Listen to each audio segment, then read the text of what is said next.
UP के पीलीभीत जनपद में एडीएम द्वारा जेल भेजे गए वीएचपी नेता की हालत बिगड़ने के बाद उन्हें जिला मेडिकल अस्पताल में भर्ती करवाया गया, जिसको लेकर अस्पताल में एकत्रित हुए विश्व हिंदू परिषद के कार्यकर्ताओं ने एडीएम ऋतु पुनिया पर द्वेष भावना के तहत वीएचपी नेता को गलत फर्जी धाराओं में केस दर्ज कर जेल भिजवाने का आरोप लगाया है, जिससे नाराज वीएचपी नेताओं ने अब एडीएम वित्त एवं राजस्व के खिलाफ कार्यवाही की मांग करते हुए आंदोलन की चेतावनी दी है। वहीं एडीएम का वीएचपी नेता के बीच विवाद अब राजनीतिक तौर पर तूल पकड़ता नजर आ रहा है। आइए आपको दिखाते हैं सनातन सत्ता वाली सरकार के अफसर और सनातन की अलग जगाने वाली हिंदू नेता और अफसर के बीच लड़ाई की कहानी। दरअसल वीएचपी के संगठन मंत्री प्रचारक ने बीते दिनों शहर की एक निर्माणाधीन कॉलोनी में बनाई जा रही मजार के खिलाफ विरोध प्रदर्शन किया था, जिसको लेकर एडीएम ऋतु पुनिया द्वारा कॉलोनाइजर को संरक्षण देने के मामले में जुड़ी शिकायत विश्व हिंदू परिषद के संगठन मंत्री द्वारा संबंधित वित्त एवं राजस्व एडीएम ऋतु पुनिया की बरेली मंडल आयुक्त कमिश्नर से कार्यवाही की मांग की गई थी। इसको लेकर जब कमिश्नर ने एडीएम से मामले की तलब कार्यवाही की तो बौखलाई एडीएम ने वीएचपी नेता के खिलाफ कोतवाली में रंगदारी सहित सरकारी कार्य में बाधा जैसी संगीन धाराओं में मुकदमा दर्ज करवाते हुए पुलिस से घेर कर जेल भिजवा दिया। शनिवार की शाम वीएचपी नेता को एडीएम की एफआईआर पर जेल भेजने के बाद जिले के हिंदू संगठन में जमकर विरोध हो गया कि अचानक जेल में बंद नेता प्रिंस गौड़ की अचानक से तबीयत बिगड़ गई।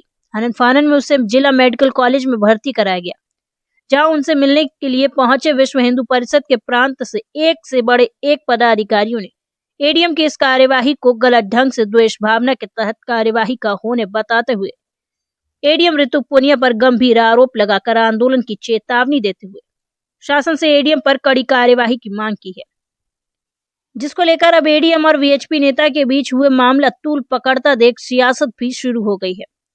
वहीं बीमार वीएचपी नेता से मिलने पहुंच रहे बीजेपी जिला अध्यक्ष सहित विधायक के बीच ऐसे भ्रष्ट अफसर को लेकर खासा चर्चा है।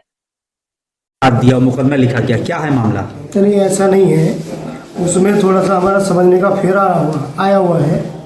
देखिए क्या है कि इस प्रदेश के अंदर जब से हिंदू सरकार आई हुई है, कुछ अधिकारी पूरे प्रदेश में ऐसे लगे हुए हैं और अंदर खाने लगे हुए हैं सरकार को बदनाम करने के लिए। उसी कड़ी में आपने देखा होगा कई ऐसे वाक़ये हुए हैं जो हिंदू संगठन पे ही और प्रशासन द्वारा और षड्यंत्र के द्वारा और वो हमला हुआ है। ये विद्यार्थी परिषद में हुआ, फिर बरेली में हुआ, सीतापुर में हुआ, माने कई मैं हजारों गिनवा सकता हूँ। वही संज्ञान में आ रहा है, वही षड्यंत्र यहाँ भी हुआ है, क्योंकि जिस अधिकारी ने ये षड्यंत्र किया है वो अधिकारी पहले बदायूं में रहा, वहाँ कितना भ्रष्टाचार हुआ वहाँ सब जानते हैं, वहाँ बच्चे बच्चे जानता है। वो अधिकारी बरेली में भी रहा, बरेली में कितना भ्रष्टाचार हुआ बरेली सब जानती है। और अधिकारी का एक अपना पति बहुत बड़ा ठेकेदार है और उस ठेकेदार को सारे काम दिवाने का काम, सारे ठेके अन्य लोगों से लेकर और उसको देने का काम इस अधिकारी के द्वारा होता था। जब बदायूं में समाजवादी सरकार थी, वहाँ भ्रष्टाचार हुआ तो ये जब वहाँ पे फंसे तो संगठन ने साथ दिया था, संगठन ने जान बचाई थी।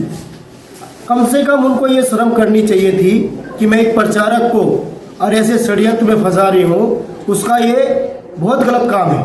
हमने अपने ये सारी बातें, पूरा प्रकरण शासन को भेजा है, शासन से बात हो चुकी है, पूरा काम हो गया। बहुत ही जल्दी आपको और जिस अधिकारी ने ये काम किया है उसकी एक ऐसी न्यूज़ आपको सुनने को मिलेगी, जो भी प्रदेश में जितने भी अधिकारी रहते हैं उनकी समझ में सब आ जाएगा, जो अंदर खाने से षड्यंत्र रच रहे हैं सरकार को बदनाम करने का, संगठनों को बदनाम करने का, ये आपको बहुत जल्दी आपको सुनने को मिलेगा।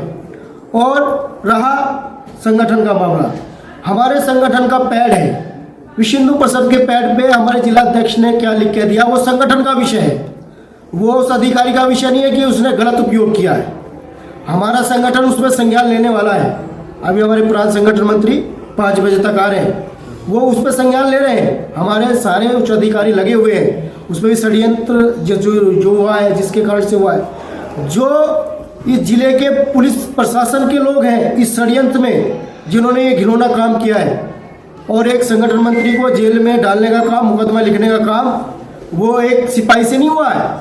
इसमें बड़े अधिकारी भी इसमें इन्वॉल्व हैं। उनके भी नाम हमारे पास आ चुके हैं, शासन से बात हो चुकी है, उनके ऊपर भी कार्रवाई होगी। संगठन लगा हुआ है, हम अपने संगठन मंत्री के साथ हैं, प्रचारक के साथ हैं। संगठन कभी उसको अकेला नहीं छोड़ेगा।